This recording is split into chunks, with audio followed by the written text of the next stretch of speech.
The message came at 6:42 p.m., just as I was rinsing a mug in the sink. Don't call or come over. We're done. That was it. No greeting.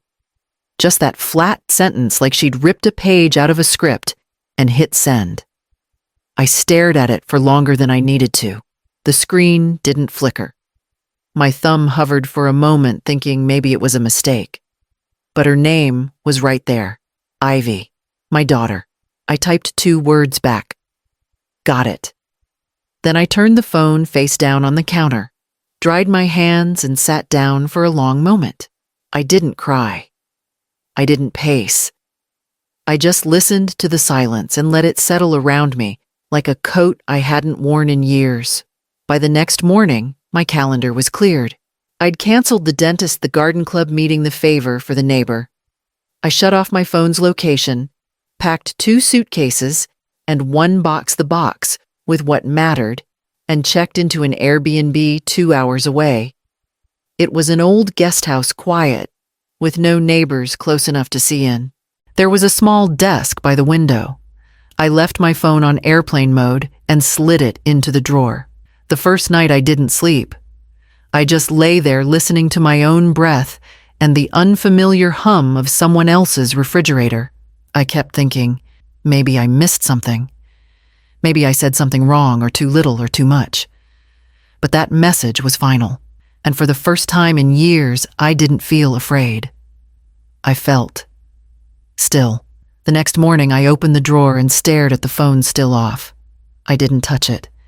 Instead, I opened the window. The air smelled nothing like her house. Ivy started pulling away the year she married Travis. At first, I thought it was normal, the kind of shift every mother endures when her daughter builds a new life. But it wasn't distance. It was erasure. They moved into the cabin the same month my husband passed. The cabin he'd built with his own hands, oak floors, stone hearth, the screened-in porch he loved to read on. Ivy said it made sense. It shouldn't sit empty, she told me, like it had been forgotten. Like I hadn't stood in the hallway the day after his funeral and traced every nail with my fingertips. I never charged them rent. I told them to make it a home. They did right down to repainting the walls, changing the locks, and telling the neighbors to call them if anything came up. My name was still on the deed, but I felt like a guest every time I visited.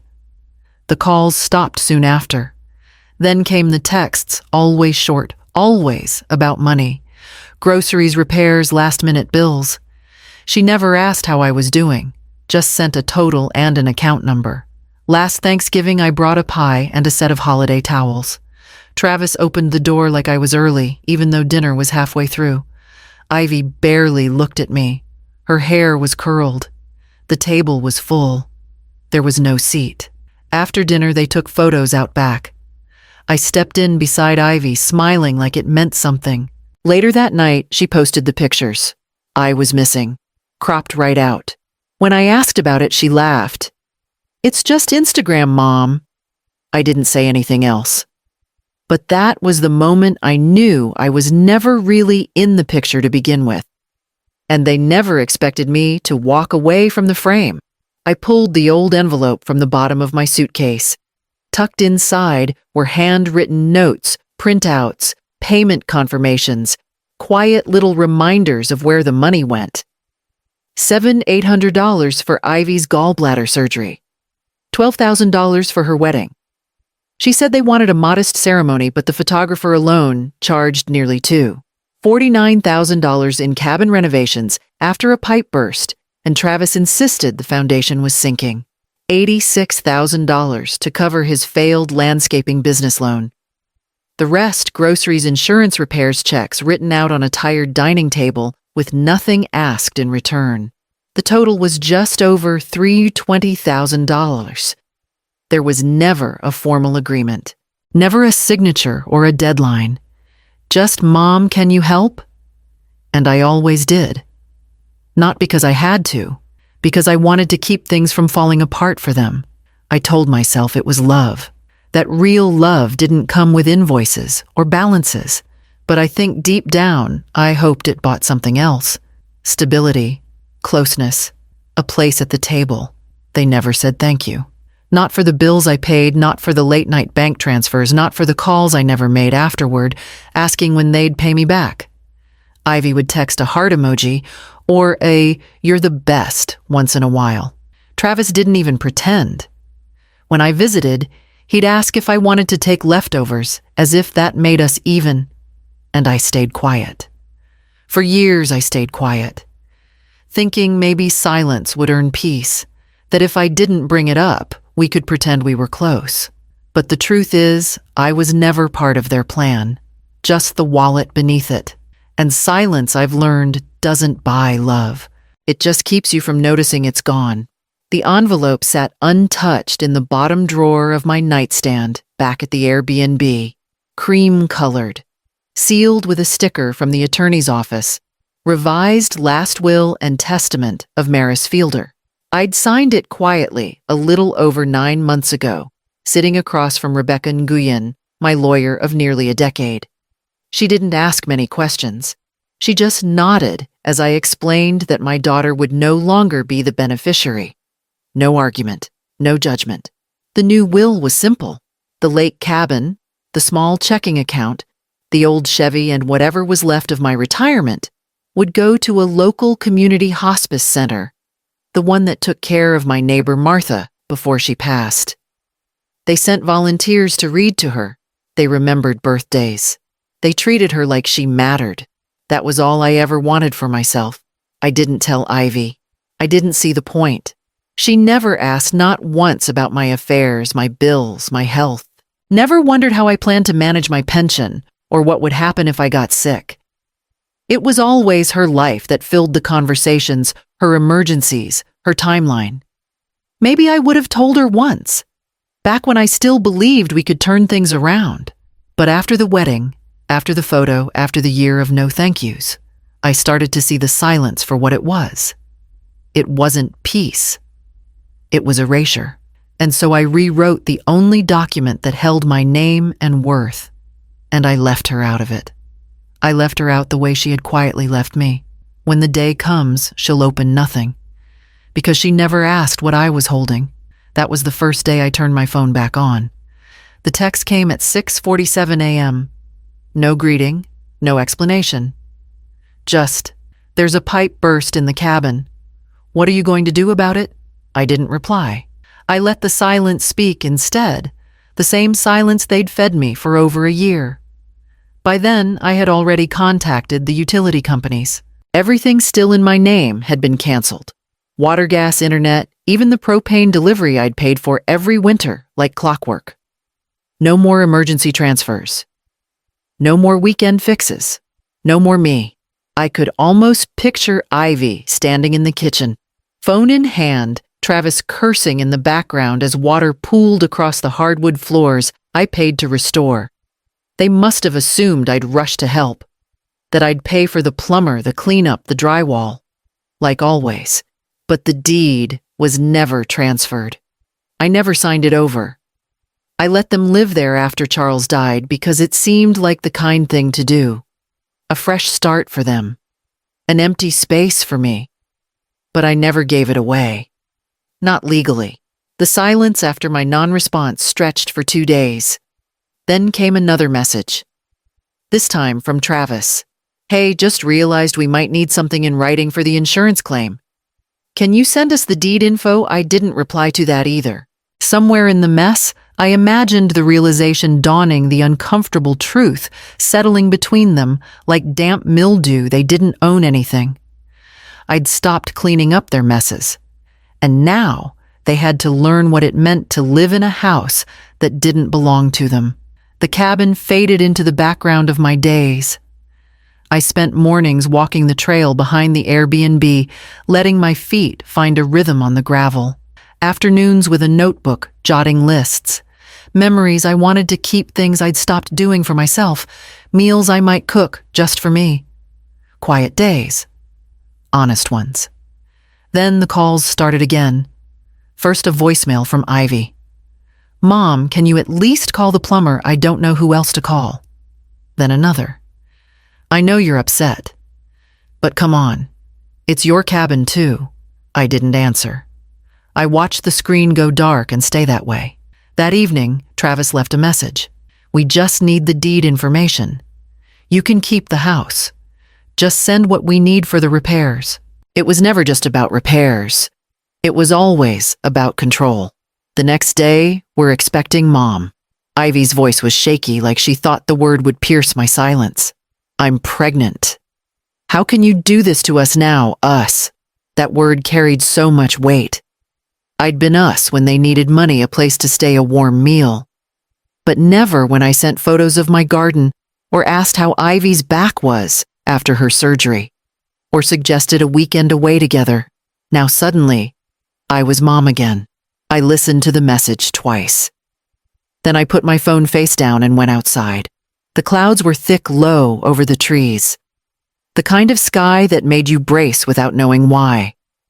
A storm was coming, real or not, and for once, I didn't feel like sheltering anyone from it. The letter came tucked between an electric bill and a grocery flyer in the forwarded stack from my old address. It had the county seal in the corner and a return address from the local clerk's office. I didn't recognize the name, but the letter inside was brief and polite.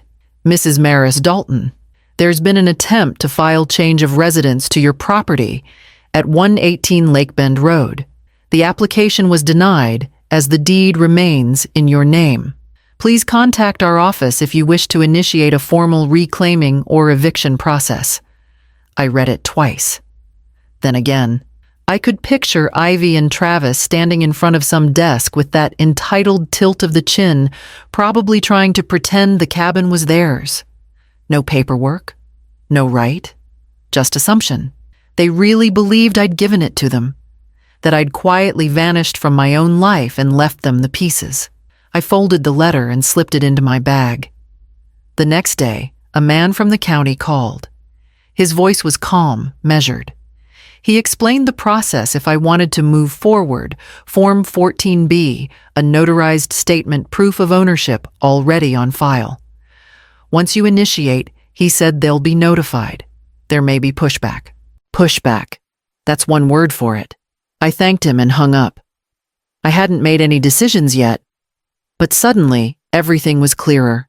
Ivy and Travis weren't just using me. They were squatting on a life I built, assuming I'd be too quiet to stop them. So I took out a pen and started drafting my response. Not a text, not a call, just something binding.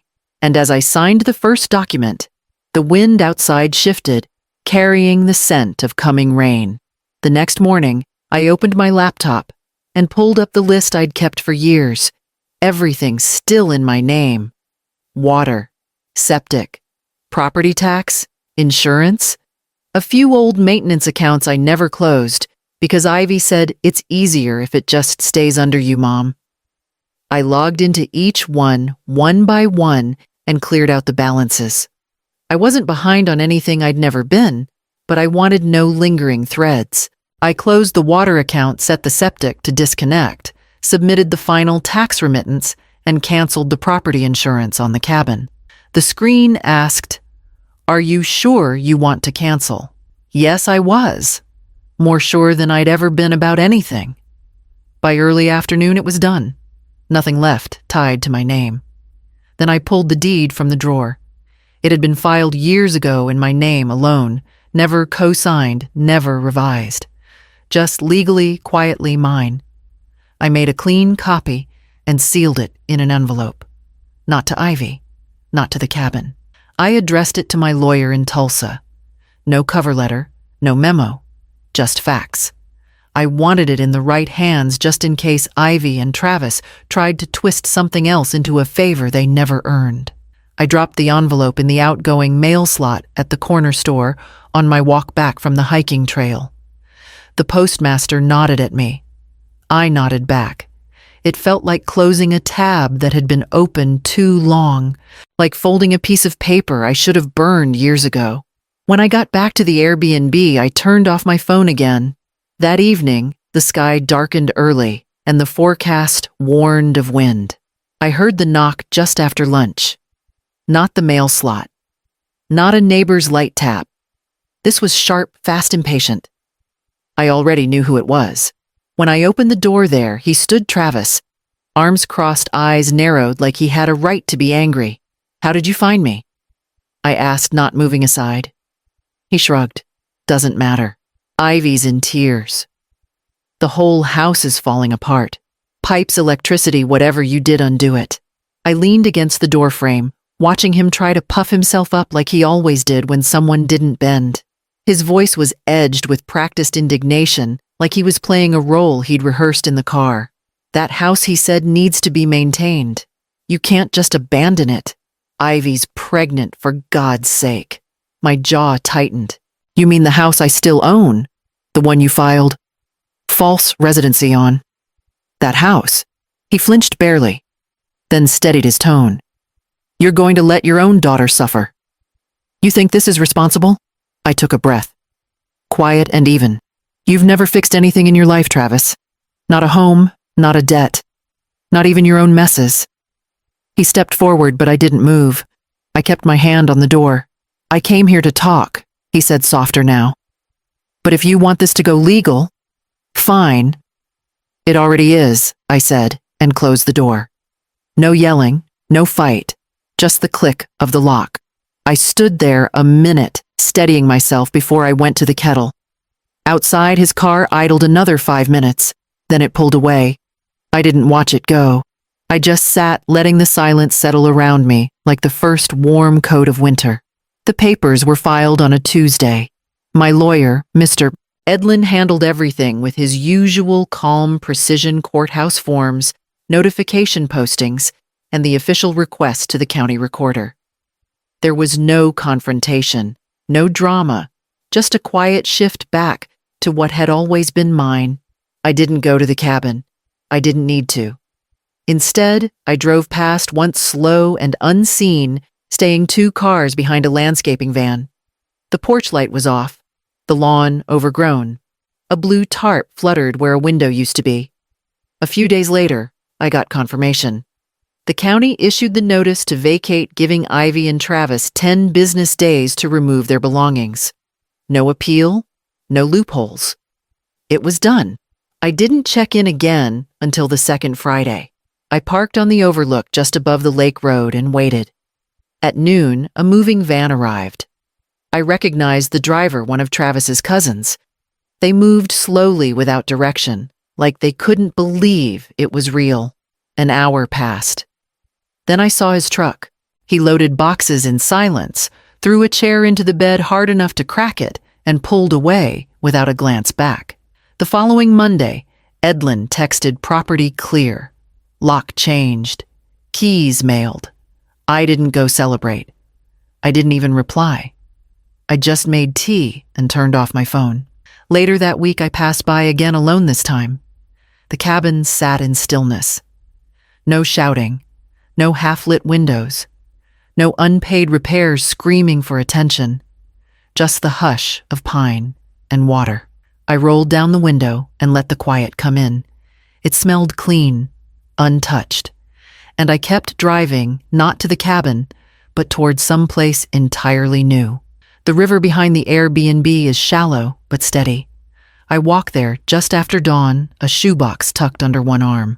I've carried it with me for years, through every move, every heartbreak, never opening it. Until now. Inside are old cards. Glittery construction paper, bent corners, glued buttons. Ivy's second-grade handwriting looped across them in big, uneven lines. "I love you, Mommy." One has a stick figure of us both under a sun the size of a house. I hold it for a while. My breath catches not from sadness, but from the strange stillness of realizing something's over long before you admit it. I keep one card, the one where she wrote, "Thank you for giving me pancakes and hugs." I fold it neatly and place it in a separate envelope. Maybe for someday, or maybe just for me. The rest I burn. A small fire in a circle of rocks flickering against the morning chill. The smoke curls upward, carrying old glue and dried ink and pieces of a story I thought I'd stay in forever. But I'm not that woman anymore. By the time the ashes cool, I have a voicemail from Edlin. It's done, he says. The donation paperwork has cleared. The hospice will receive full ownership when the time comes. I stare at the trees lining the riverbank bare and honest. My name is no longer attached to the family that used it like a faucet. My estate, my cabin, my savings. My accounts is going to people who never asked for anything but care. I walk back to the cabin with smoke in my hair and something lighter in my chest. Tomorrow, I'll pack my bags for good. I signed the papers on a Thursday. The house is small, barely 1,000 square feet, with faded green shutters and a fence that leans slightly to the left. It sits at the end of a gravel road in a town where no one knows my name, and I like it that way. Far from the lake, far from the old house, far from all the noise. I never went back to either place. Not the cabin Ivy treated like her own. Not the house I'd lived in before I fled to that Airbnb. I left behind the couches, the dishes, the boxes in the attic, labeled with birthdays and holidays.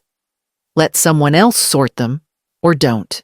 I was done keeping every corner of my life tied to people who never looked back. The new home has wide windows that catch the morning light and creak when the wind shifts. There's a little patch of soil by the porch where I plan to plant herbs, thyme, basil, mint. Nothing ambitious, just enough to smell something real when I open the door. I adopted a dog, an old retriever with cloudy eyes and a limp in one leg. They said his name was Baxter and he liked quiet walks and soft food. I told them that sounded perfect. There are no family photos on my new walls, just a framed print of a hawk in flight. I don't play music much anymore. I let the silence fill the rooms and watch how the light changes across the floor. Last week, I walked by a public dock near the lake town. Ivy was there, sitting alone, elbows on her knees, staring at the water, like it might say something. She didn't look up. I didn't stop. I kept walking until the sound of the water faded behind me.